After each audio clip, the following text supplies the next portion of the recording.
자, 오늘은 60세 여성분의 증상이고요. 한쪽 눈이 자주 가렵고 눈꺼풀이 부었다라고 하십니다. 충혈과 통증은 없는데 눈이 뻑뻑해서 인공 눈물을 자주 넣는 편이다라고 하시고요. 눈에 죽연물을 넣으면 가려움이 조금 줄어드는 느낌인데 자주 사용해도 되는지 고민된다라고 하십니다. 자, 눈 쪽에 나타나는 건조한 증상과 여러 가지 현상들 이야기 함께 해보도록 하겠습니다.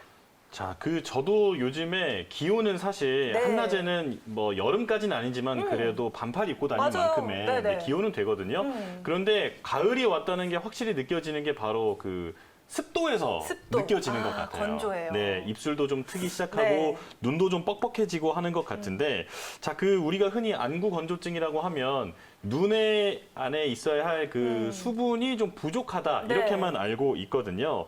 자, 안구 건조증이 어떤 상황인지 김남식 원장님께서 설명해 주시죠. 네, 안구 건조증은 그냥 말 그대로 안구가 좀 건조해지는 증상이에요. 네. 그래서 안구가 건조해지게 되면 눈이 뻑뻑해지기도 하고 모래가 낀 것처럼 느껴지기도 하고 뭐 심한 경우는 눈물이 오히려 또 자극 증상 때문에 과다해지기도 하고 그렇습니다.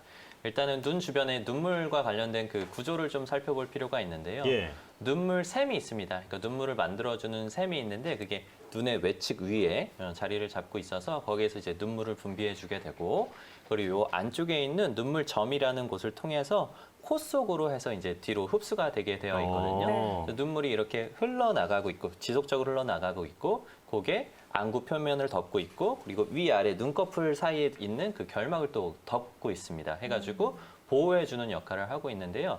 문제가 되는 건 사실 세 가지가 될 수 있겠죠. 일단 쉽게 생각하시는 눈물이 잘 생성되지 않는 것, 그러니까 눈물샘이 잘 만들어지지 않거나 배출이 되지 않는 게 하나가 있겠고요.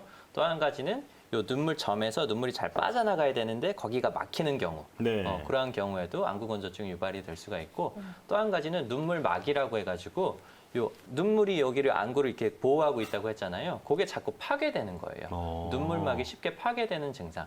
요 세 가지를 좀 볼 수가 있겠는데요. 주로는 눈물이 생성이 적어서 생기는 경우보다는요. 눈물샘, 그러니까 눈물막, 그러니까 눈물을 안구를 보호하고 있는 눈물막이 쉽게 파괴돼서 생기는 경우들이 더욱더 많습니다. 예. 네. 저 설명 드리면서 한 가지 놀란 게 네. 우리가 흔히 뭐 눈물 참는다고 하면 네네. 장난으로 이렇게 앞쪽을 잡고 네. 이렇게 하잖아요. 눈물샘이 바깥쪽에 있었네요. 네. 거기로 여기가 아니고. 빠져나가는 쪽입니다. 그럼 이제 네. 바깥쪽을 잡으세요. 이제 눈물 눈물 흘릴 거라도 참을 때. 이렇게 눌러야 될 것 같습니다. 네. 아니 뭐 우스갯소리를 얘기하긴 했지만 눈물샘의 구조와 함께 이제 안구 건조증이 왜 발생을 하는지 김남식 원장님께서 자세하게 설명해 주셨는데요.